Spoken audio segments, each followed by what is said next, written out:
Salam. Bugün 11-ci sinif suallarına baxacağıq. Birinci sualda deyir ki, insan askardinin tək cinsiyyət vəziyyətinə malik fərdində hansı proses baş verməz?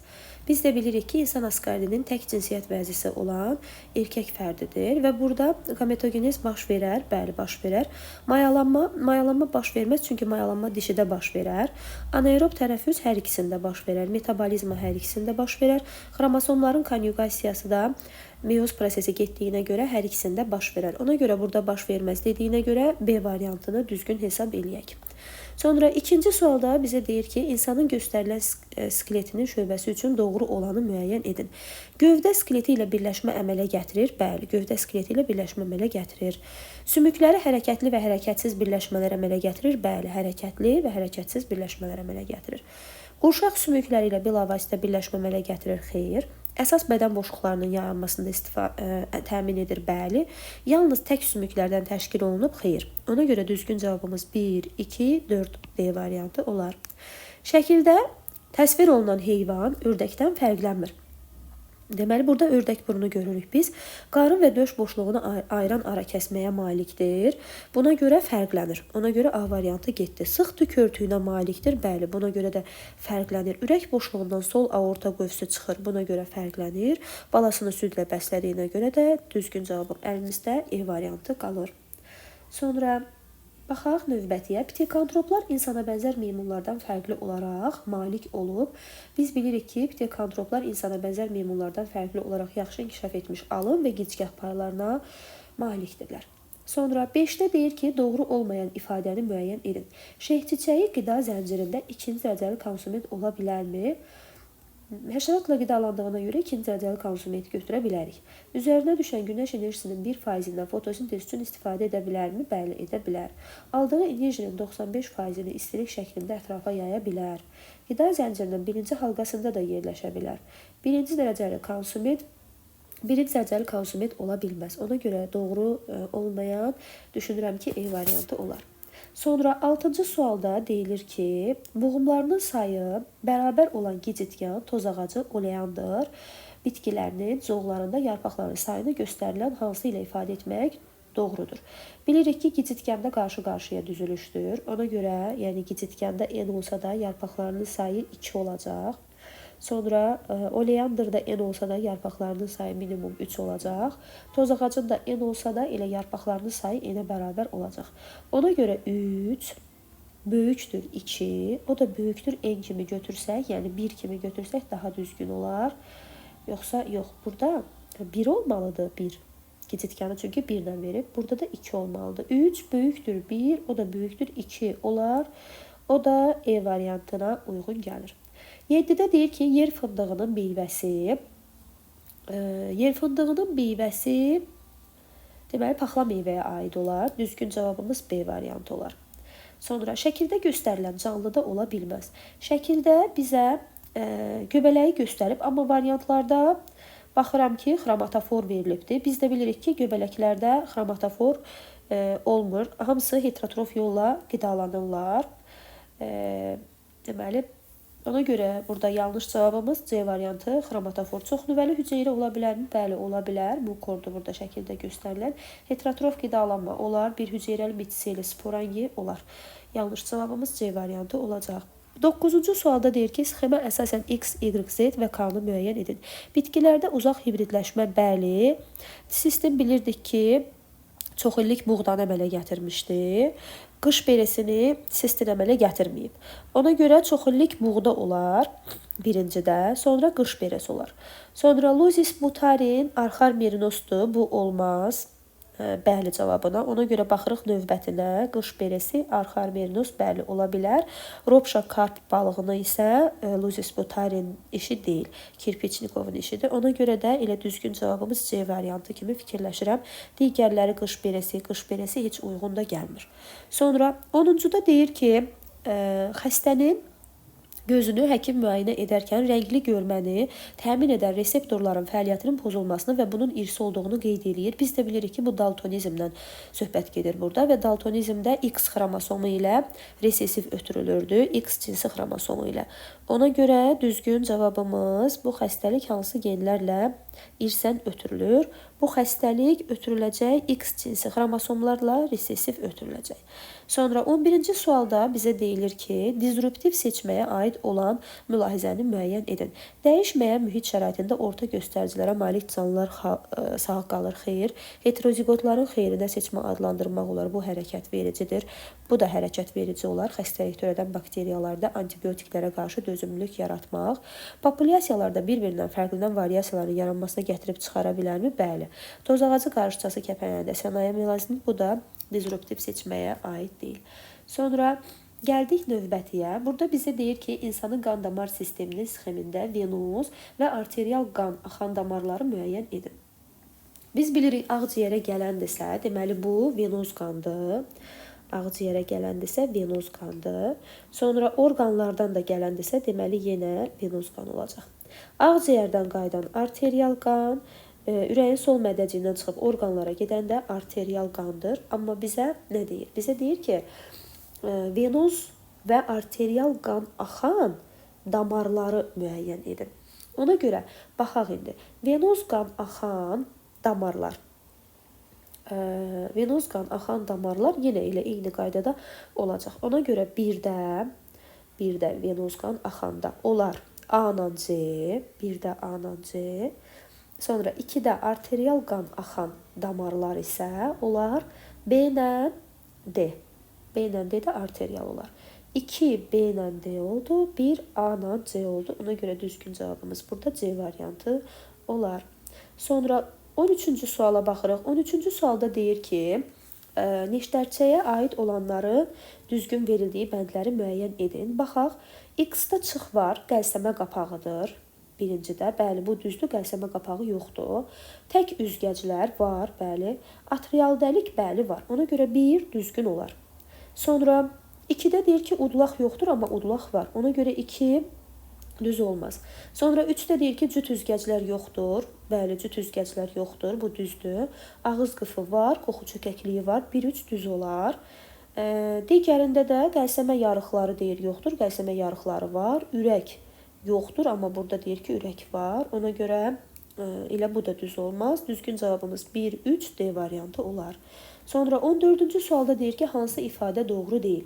Son sidik qədəhə bənzər kapsulda yaranır. Bu doğru deyil. Son sidik qədəhə bənzər kapsulda yaranmır. İlk sidik orada yaranır. Qanın süzülməsi qədəhə bənzər kapsulda baş verir. Bəli, bu düzdür. Qanın süzülməsi qədəhə bənzər kapsulda baş verir. Son sidik qıvrım sidik kanalcıqlarında yaranır. Son sidik, bu da düzdür. Sonra sidik axarları böyrək piramidlərindən başlanğıc götürür. Sidik axarları böyrək piramidlərindən yox, böyrək ləyənlərindən başlanğıcını götürür. Sidik kisəsi bir növ toxumadan təşkil olunub, bir növ toxumadan yox, bir neçə növ toxumadan. Çünki ora sinirlər də gəlir, qan damarları da gəlir. Ona görə bu da düzgün olmaz. Bizdən doğru olmayanı soruşur. 1, 4, 5 C variantı olar. 15-ci sualda deyir ki, xəstəliyin törədicisi hüceyrə divarı var, ribosomu nuklein turşusu var. Deməli, bu bakteriyalardır. İkincidə də deyir ki, viruslardır. Xəstəliyin törədiciləri cədvələ əsasən faringit xəstəliyinin törədiciləri üçün doğru ifadəni müəyyən edin. Deməli, faringit xəstəliyi də bilirik ki, bakteriyalar tərəfindən törədilir. Ona görə baxaq variantlara. Deməli, variantlarda bizə nə deyir? Deyir ki, 2 azotlu əsas növləri nukleotid növlərindən azdır. Xeyr, azotlu əsas növləri nukleotid növlərinə bərabər olar viruslarda. Sonra 2-də deyir ki, bəzi növləri üzvə maddə sintez edir. Xeyr, üzvə maddə sintez etmir.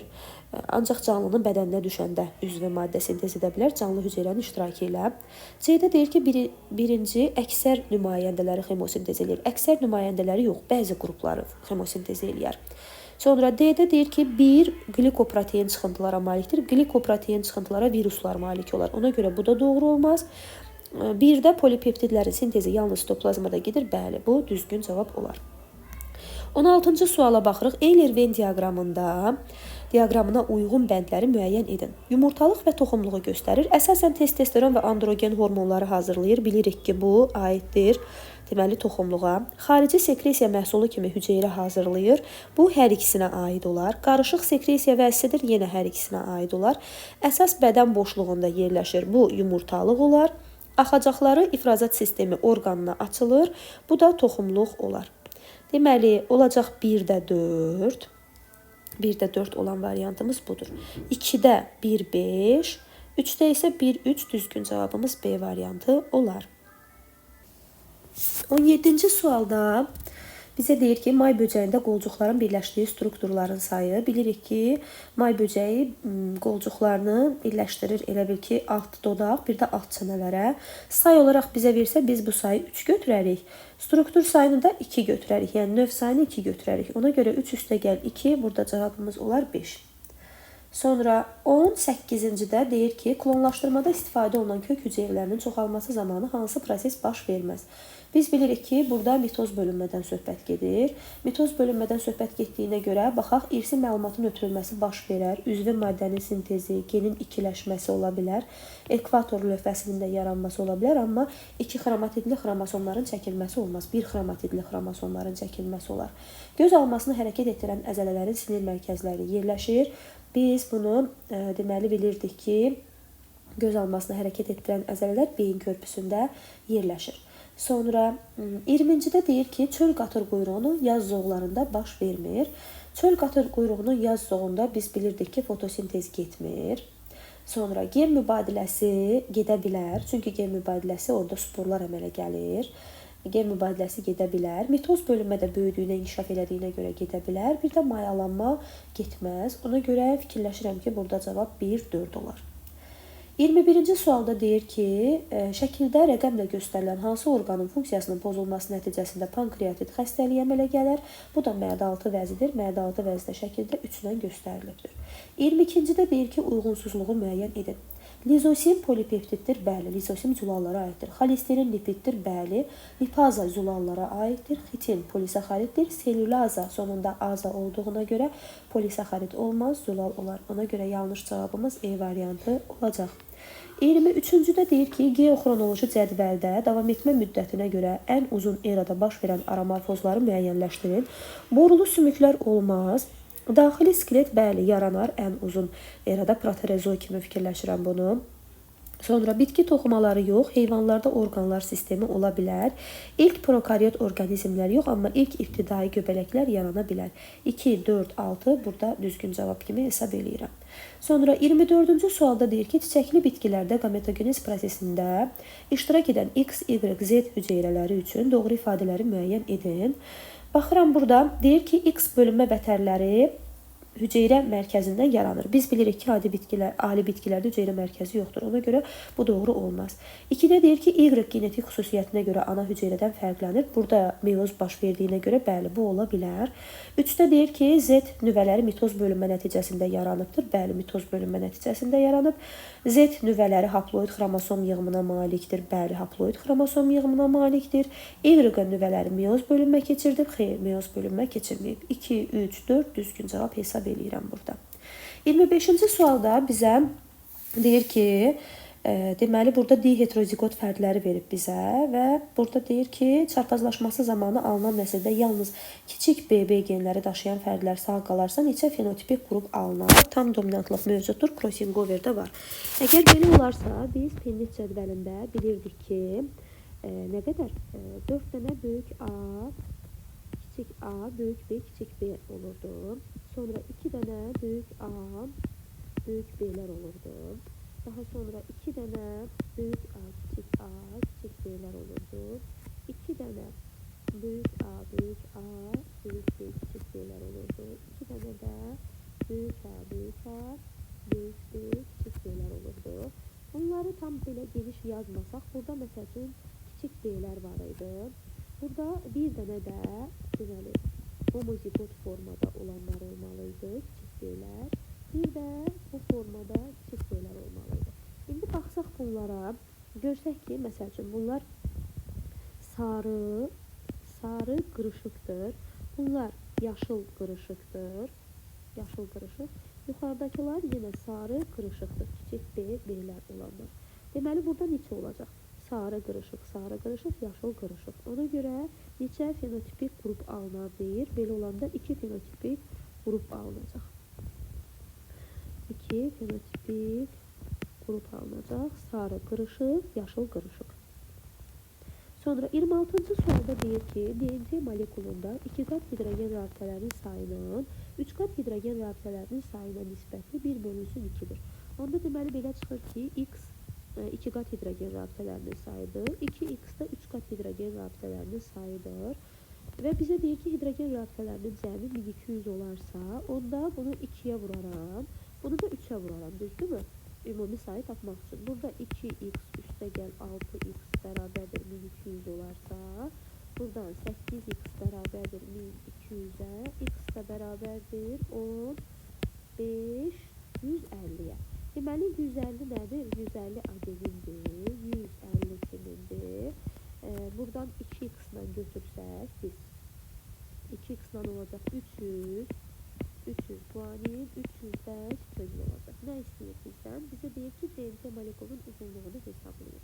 300, 600 eləyəcək. Bunlar da 300, 900 eləyəcək. 900-ü vurarıq 0,34 nanometr. Onu da hesablayanda nə qədər eləyir? Bir dəqiqə bunu hesablayın. Deməli, 0, 9, 6, 9, deməli, 27, 3 deyəndə nə qədər eləyir? 27, 30, belə bir şey eləyir. Elə 306 nanometr eləyəcək cavabımız da burada. Sonra buradan baxsaq növbəti suala. 27-ci sualda bizə deyir ki, şərti refleks və şərtsiz refleksi ortaq və fərqli xüsusiyyətlərini müəyyənləşdirək. Tanış olmayan qıcığın təsirindən tormozlana bilər. Bu, hər ikisində baş verə bilər. Refleks qövsü onurğa beyindən keçə bilər. Bu, yenə hər ikisində ola bilər. Mərkəzi baş beyin qabığında yerləşir. Bilirik ki, bu şərti refleksə aiddir. Daxili tormozlanması baş verə bilər. Yenə bu şərti refleksə aiddir. Şərtsiz refleks daxili tormozlanmır. Orqanizmin daxili mühitinin sabitliyini qoruyur. Bu da aid olar şərtsiz refleksə. Sonra bizə situasiyanı verir. Deyir ki, buzlaqlar Mərkəzi Asiya, Dağlıq yaylası ətrafında olan arıquşu arealını Avrasiya, Cənubi Asiya və Şərqi Asiya kimi yarım növlərə parçalayır. Xromosom sayını burada bizə 2n80 kimi verir. Deyir ki, Cənubi Asiya arıquşu yarım növləri Avrasiya və Şərqi Asiya yarım növləri ilə cütləşib nəsil verə bilir. Lakin Avrasiya və Şərqi Asiya arıquşu yarım növləri isə nəsil verə bilmir. Yəni, bu baş vermir. Bu, 9-cu sinif tapşırığında verilmişdir uşaqlar. Növ əmələ gəlmənin tapşırığında verilmişdir. Bizdə nə deyir? Deyir ki, arıquşuların 3 yarım növlərinin əmələ gəlməsi növ əmələ gəlmənin şəkildə göstərilən hansı formasına aiddir? Şəkildə göstərilən A-nın formasına aiddir. Burada B ekoloji növ əmələ gəlmədir. A coğrafi növ əmələ gəlmədir. Coğrafi növ əmələ gəlmənin arealın parçalanması. Deməli, arealın genişlənməsi ola bilər. Genişlənməsi və arealın parçalanması ola bilər. Deyir, hansı yolları var? 2 yolu var. Arealın parçalanması. Sonra 29-da bizə deyir ki, cədvələ əsasən x-in qiymətini hesablayın. Baxaq görək bizə nə istəyir buradan. Deməli, burada bizə deyir ki, Cənubi Asiya arıquşunu və biz bilirik ki, 2n bərabərdir 80-ə. Bunu da yadımızda saxlayaq. Toxumluğun yetişmə zonasına daxil olmuş hüceyrə sayı deyir 4n-dir. Yumurtalığın yetişmə zonasına daxil olmuş hüceyrə sayı da n-dir. Qametlərlə eyni cinsi xromosom daşıyan yönəldici cisimciklərin sayı, bütün qametlər eyni növ cinsi xromosom daşıyırsa, onda belə çıxır ki, deməli, 5 dənə əgər yönəldici cisimcik varsa, onda 5 dənə də deməli qamet var. Belə çıxır ki, 10 dənə də digər yönəldici cisimciklər olacaq. Ümumi olacaq burada hüceyrə sayı 20. 20 hüceyrə sayı olacaqsa, deməli başlanğıc hüceyrə 5 olubdur. Burada da başlanğıc hüceyrəni 5 götürsək, 5-dən, deməli 5 dənə hüceyrədən 20 dənə qamet əmələ gələcək. 20 qametin də hamısı X cinsiyyət xromosomu daşıyır, çünki bunların erkəkləri homoqametdir. 20-ni də vurarıq 40-a, çünki 2n 80 olduğuna görə yarısı 40 olar. X cinsiyyət xromosomu daşıyan qametlərdə xromosom sayını bizə dediyinə görə, o da bərabərdir eləyər 800. Düzgün cavab burada olar 800. Sonra 30-cu suala baxaq. 30-cu sualda deyir ki, Euler-Venn diaqramına uyğun bəndləri müəyyən edin. Birinci A-dır. Bu şəkilə əsasən uyğundur səhv eləmirəmsə. İkincidə B-dir. Deyir, mikrotəkamül baş vermişdir. Bu, hər ikisində baş verər mikrotəkamül. Sonra populyasiyanın gen tərkibi dəyişmişdir. Yenə hər ikisində gedər. Çünki hər ikisində yeni növlərin əmələ gəlməsi baş verir. Növün arealı müxtəlif hissələrə parçalanmışdır. Bu birinciyə aid olar. Areal dəyişməmiş, həyat şəraiti dəyişmişdir. Bu da deməli ikinciyə aid olar. Ona görə burada 1, 3, 2, 4 buradan yazsaq belə. Deməli 1-ə aid olacaq 3, 2-yə aid olacaq 4, 3-ə də aid olacaq 1 və 2. Mən belə fikirləşirəm. Ola bilər ki, hansısa bir hissədə səhvə yol verə bilərəm. İndi inşallah cavablar çıxsın, daha dəqiqini cavablarla bilə bilərik. Sağ olun.